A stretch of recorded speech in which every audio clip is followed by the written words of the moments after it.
You're listening to Civic Media. You can tune into any of our live shows on any radio station across the state with the Civic Media app. Find us in your phone's app store and listen anytime, anywhere. This is your WLAK Daily News Roundup for Lake Air, 107.5 FM and 1260 AM in Amory. Civic Media News. I'm Terry Bell. Here's what Wisconsin needs to know.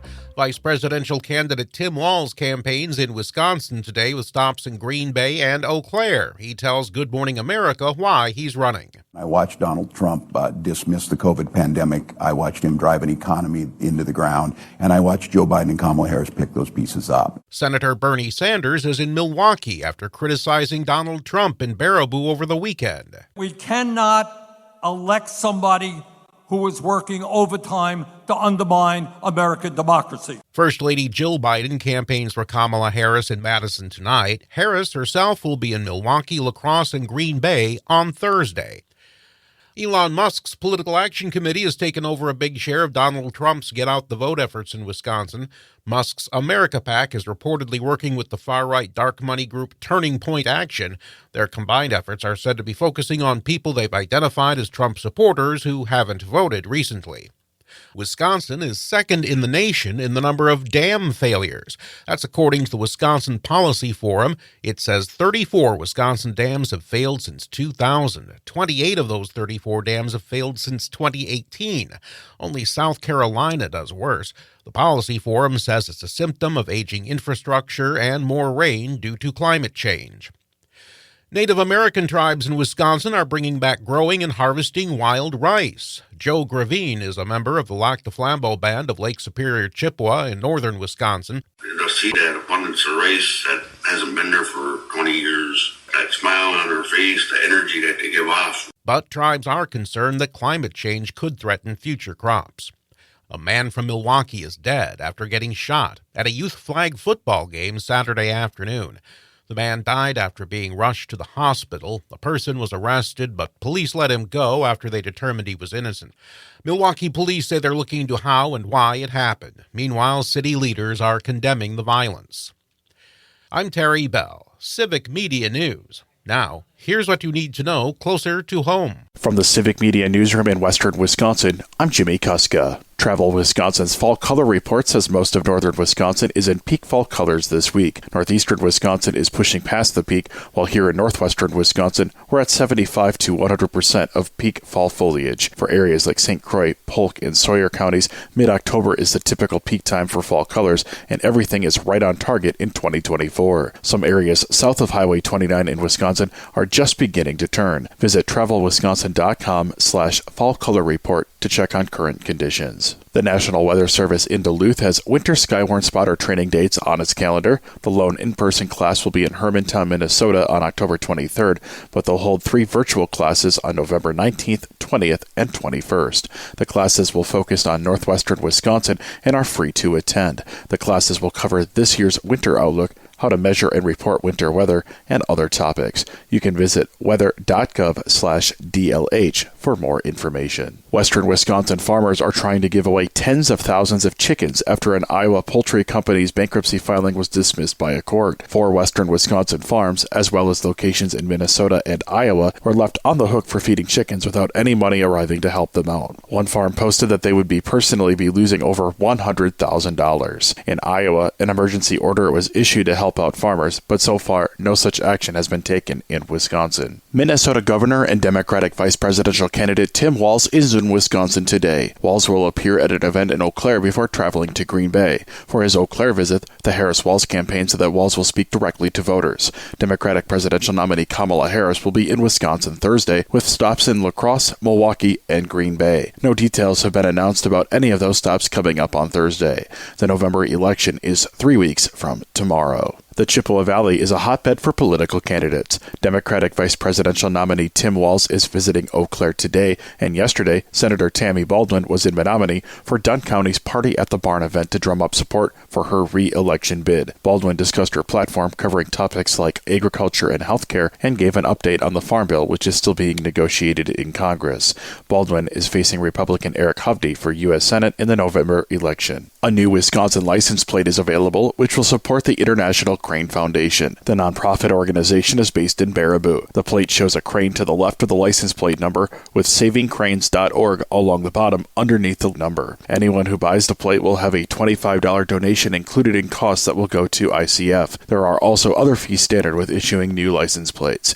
You can order your plate online or at any Wisconsin DMV location. For Civic Media News in Western Wisconsin, I'm Jimmy Kuska. The Packers cut the cards. Hi, I'm Mike Clemens with Sports NFL. The Packers with a 34-13 win over the Arizona Cardinals. Green Bay opened with a run game, but Matt LaFleur says he let Jordan Love call some of the plays. There were a lot of plays, though, that we line up, no huddle. We have a lot less moving parts. Allow Jordan the freedom to check to what he wants to, and he does a great job with that. And it sounds like I'm in his ear telling him what to call. He does a really good job with that. The Cardinals plagued with injuries and 13 penalties for 100 yards. Head coach Jonathan Gannon. Got beat pretty good by a good football team, but, lost a takeaway battle, 3-1, hard way to go, a lot of penalties. Green Bay now 4-2. The Wisconsin Badgers over Rutgers 42-7 over the weekend. Badgers running back Tawee Walker rushed for 198 yards and 3 touchdowns. Head coach Luke Fickell. Really, really, really impressive. He just continues to go and battle and work and do a great job at leading for us. And, he's not a guy that if his number wasn't called and it was the other way around, and he would be just as happy right now. And that's what's impressive about him. So we're going to continue to rely upon him just like the big guys. And if we can continue this team's going to be tough. NBA, the Bucks host the Bulls tonight in a preseason game. With sports, I'm Mike Clemens. On your entertainment beat, I'm Pete Schwaba. Netflix is very close to controlling the universe. But for now, they're pushing a new talk show hosted by comedian John Mulaney. Variety reports that Netflix executives say they were impressed with Mulaney's interviews during the Netflix is a Joke comedy festival, where Mulrooney hosted a segment called Everyone's in L.A. The comedian has also had multiple stand-up specials on the network. The new talker will drop once a week and possibly in early 2025. Fans of the show The Office, whether it's the British or American version, may or may not be excited to hear there is a new iteration of the mockumentary-style comedy headed to Peacock. It's not being called a spin-off, but they are incorporating elements of the previous shows. Variety reports that on the new show, the company that filmed the daily happenings at Dunder Mifflin are filming a new office in a dying daily newspaper. The show is currently being cast. Executive producers include Greg Daniels, who oversaw The American Office, and Ricky Gervais and Stephen Merchant, who created the franchise. Let's be honest, Scooby-Doo's Velma was a great actor, but when it comes to carrying a show, she can only do that so far. Max has announced that it's canceling the show Velma after 2 seasons. The Scooby-Doo spinoff was considered controversial as they decided to gear the storylines toward adults for both Velma and her Mystery Inc. chums. The Office's Mindy Kaling voiced the role of Velma and was one of the executive producers. Here's one of Pete's picks. If you're looking for a great indie comedy, check out the film Chump Change for rent on YouTube. Writer-director star of the film and native Wisconsin son Steve Burrows was a guest on Nightlight last week and informed me that the film is finally available after 20 years for viewing. This hilarious comedy, which stars, in addition to Burrows, Tracy Lords, Jerry Stiller, Tim Matheson, Ann Mara, Fred Willard, and Shelley Winters. How's that for a cast? The film is set in Milwaukee, and it's a cracklin' good, or should I say, cacklin' good watch. If you liked Young Sheldon, maybe you'll like this other Big Bang Theory spinoff.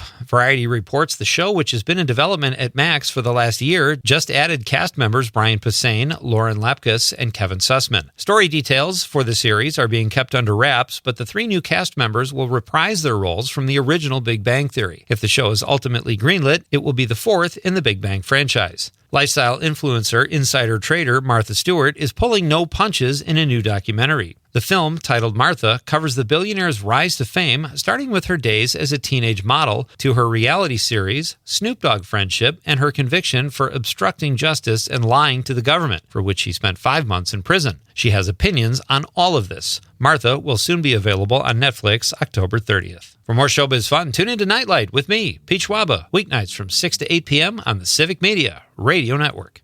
Partly to mostly cloudy today with a high in the low 50s this afternoon. The wind will be northwest at 5 to 15. Tonight, partly cloudy, frosty in the low 30s for an overnight low. Tomorrow, mostly sunny with a high in the low to mid 50s.